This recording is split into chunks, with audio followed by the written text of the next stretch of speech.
नमस्कार मित्रों, आप लोगों का बहुत बहुत स्वागत है हमारे यूट्यूब चैनल में। आज हम धन योग की श्रृंखला में आप लोगों से बात करेंगे सिंह लग्न में बनने वाले दरिद्र योग या फाइनेंशियल क्राइसिस के योग का या दोष का। जिस प्रकार से कुंडली में धन योग बनता है, सुख योग बनता है, मकान, भवन, भूमि, ऐश्वर्य योग बनता है, पैसे का योग बनता है, उसी प्रकार से दरिद्र योग का भी निर्माण होता है। ये सामान्यतः होता क्या है? ऐसा नहीं कि आपके पास गरीबी आ जाएगी। दरिद्र योग जो होता है ऐसा योग या दोष जो व्यक्ति को आर्थिक तंगी, धन की हानि, ऋण, आपके अचानक से खर्चे बढ़ जाए, आपको अचानक से आर्थिक संकट आ जाए, नौकरी पेशा है नौकरी छूट जाए, प्रमोशन ना मिले, इंक्रीमेंट ना मिले, बिजनेस कर रहे हैं उसमें आपको नुकसान हो रहा है, मनचाहा मुनाफा नहीं मिल पा रहा है, या बिजनेस में और कोई समस्याएं आ रही हैं जो आपके जिससे आपका बिजनेस सुचारू रूप से नहीं चल पा रहा है। तो इस तरह के योग के लिए जो परिस्थितियां जिम्मेदार होती हैं उसको हम दरिद्र योग की संज्ञा देते हैं। अब सिंह लग्न में इसको हम कैसे देखेंगे? सबसे पहले आप ये जान लें कि सिंह लग्न है क्या। आप ये देखिए, हमारे पास एक सिंह लग्न की कुंडली बनी हुई है। यहाँ पे आपका जो कुंडली के जो सबसे ऊपर का खाना है ये वाला पोर्शन, यहाँ पे आप देखिए 5 नंबर लिखा होगा, मतलब ये आपकी कुंडली सिंह लग्न की है। अब इसके दरिद्र योग को समझने से पहले ये जानना पड़ेगा कि इसमें धन योग, सुख योग, मकान योग के कौन कौन भाव जिम्मेदार हैं और कौन कौन ग्रह जिम्मेदार हैं। तो सबसे इंपॉर्टेंट होते हैं सिंह लग्न में लगने सूर्य, जो आपके आत्मसम्मान, आपके प्रताप, आपके वर्चस्व, आपके प्रसिद्धि के कारक होते हैं। उसके बाद आता है दूसरा भाव जो धन भाव का कारक होता है, परिवार भाव का कारक होता है, जिसके स्वामी होते हैं आपके बुध। फिर हम बात करेंगे चौथे भाव की। चौथे भाव का जो यहाँ पे आप देखिए, चौथे भाव के स्वामी होते हैं मंगल, राशि होती है वृश्चिक। ये आपके सुख योग, आपके भवन, भूमि, मकान, वाहन इत्यादि का योग यहाँ से देखते हैं हम। इसके बाद हम देखते हैं आपका पांचवा भाव। पांचवा भाव आपके पास अचानक से धन आना, निवेश से लाभ होना, लॉटरी सट्टा से लाभ होना, आपके जो पूर्व जन्मों के कर्म है या आपके पूर्व के कर्म है उससे कोई लाभ होना, तो आपको 5वें भाव से देखते हैं। इसके स्वामी होते हैं गुरुदेव, बट इसमें ध्यान रखना है गुरुदेव आपके 8वें भाव के स्वामी भी होते हैं।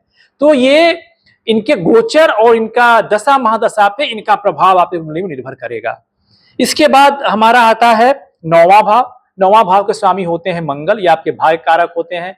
आपके पिता से जो संपत्ति प्राप्त हो उसके कारक होते हैं, उसे सुख मिले आपको इसके कारक होते हैं। उसके बाद होते हैं 10वां भाव जो हमारे कर्म भाव के कारक होते हैं, इसके स्वामी होते हैं शुक्र। 11वां भाव ये हमारा आय का स्रोत, आयेश, हमारा लाभ, लाभेश इसको हम बोलते हैं, इसके स्वामी होते हैं बुध। तो इस प्रकार से सिंह लग्न की कुंडली में लग्ने सूर्य, धनेश आपके बुध, आपके सुखेश मंगल, आपके भाग्येश मंगल हैं, आपके कर्मेश शुक्र हैं और आपके आयेश बुध हैं। इसके अलावा जो आपको वृद्धि देने वाले हैं वो हैं गुरुदेव। इतने ग्रह आपके कुंडली में ऐसे हैं जो आपके जीवन में सुख और धन और भवन, भूमि, ऐश्वर्य का योग बनाते हैं। अब हम बात करेंगे कि दरिद्र योग कैसे बनता है। दरिद्र योग का मतलब क्या है? जितने भी आपके शुभ परिणाम देने वाले ग्रह हैं, अगर वो पीड़ित हो जाए, अस्त हो जाए, किसी गलत भाव में बैठ जाए, शत्रु राशि के साथ उनका युति हो जाए या कोई दृष्टि संबंध बन रहा हो, तो इस तरह की जब परिस्थितियां बनती हैं तो दरिद्र योग का निर्माण करती हैं। सबसे इंपॉर्टेंट इसमें होते हैं बुध, क्योंकि आपके धन और आय दोनों के कारक होते हैं। इसमें अगर हम आपके सतत आय की बात करते हैं और आपके संचित धन की बात करते हैं, पैतृक संपत्ति की बात करते हैं, तो इसके लिए दोनों के लिए जिम्मेदार होते हैं बुध। अगर बुध आपके शत्रु राशि में हो, शत्रु राशि कौन है यहाँ पे शत्रु राशि होती है धनु, मीन। अगर बुध आपके 8वें भाव में बैठ जाए, यद्यपि ये गुरु का घर है, तो आपको यहां पे पीड़ा देंगे धन संबंधी, पाप ग्रहों से पीड़ित हो जाए। अगर बुध के साथ में राहु, केतु की युति हो जाए, शनि मंगल भी थोड़ा थोड़ा कहीं ना कहीं पाप ग्रह है, क्रूर ग्रह है, तो बुध को परेशान करेंगे। बट अगर उनकी स्थितियां आपकी कुंडली में अच्छी हैं तो कहीं ना कहीं ये एक बैलेंस बनेगा। बट शनि और मंगल ये पाप ग्रह की श्रेणी में आते हैं, क्रूर ग्रह की श्रेणी में आते हैं। तो अगर उनकी युति बुध के साथ बनती है और उनके कोई दृष्टि संबंध बनता है तो भी कहीं ना कहीं हमारे आपके आयेश और आपके धनेश प्रभावित होंगे इस कुंडली में। बुध अगर आपके अस्त हो जाए या नीच हो जाए तो भी ऐसी परिस्थितियां बनेंगी, आपके जीवन में कुंडली दरिद्र योग का निर्माण होगा और आपको आर्थिक तंगी का सामना करना पड़ सकता है। अब 11वें भाव, जो 11वें भाव क्या है, मिथुन राशि है, इसके स्वामी बुध हैं। तो अगर ये अशुभ स्थिति में हो जाए, जैसे अभी हमने जितनी बातें बताई अभी ऊपर आपको, तो आपका आय रुकना, लाभ में कमी, बार बार आर्थिक हानि के योग बनते हैं। अब 6-8-12 6-8-12 का जो संबंध होता है बहुत ही खराब होता है, जो कि ऋण, शत्रु और रोग का होता है। सिंह लग्न के लिए जो 6th हाउस होता है वो होता है मकर राशि, जिसके स्वामी होते हैं शनि।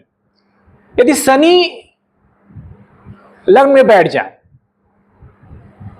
ठीक, तो आपको पीड़ा देंगे, आपको ऋण में डालेंगे और दरिद्र योग का निर्माण करेंगे। 8वें हाउस में यद्यपि ये बुध की राशि होती है, गुरु की राशि होती है, 8th हाउस, इसमें आयु बाधा, अकस्मात हानि का योग बनता है।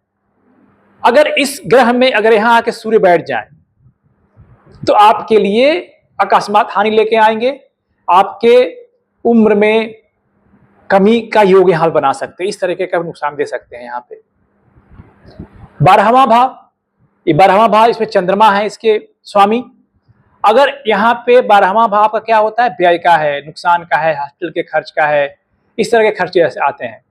अगर चंद्रमा नीच क्यों है, अगर आप वृश्चिक राशि में बैठ जाए तो वो पीड़ित हैं, राहु केतु से पीड़ित हैं, ग्रसित हैं, या शत्रु भाव में हैं, तो आपके जीवन में बहुत खर्चे बढ़ जाते हैं, आय की कमी हो जाती है। सूर्य यहां बैठ जाए तो भी आपके नुकसानदायक हो जाएगा।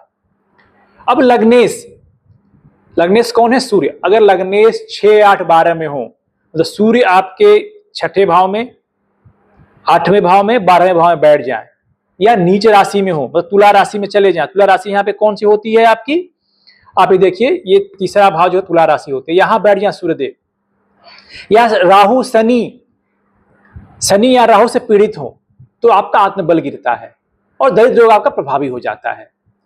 अब ग्रहों की आपसी युति से कैसे योग बनते हैं, बुध और शनि की युति अशुभ स्थिति बनाती है।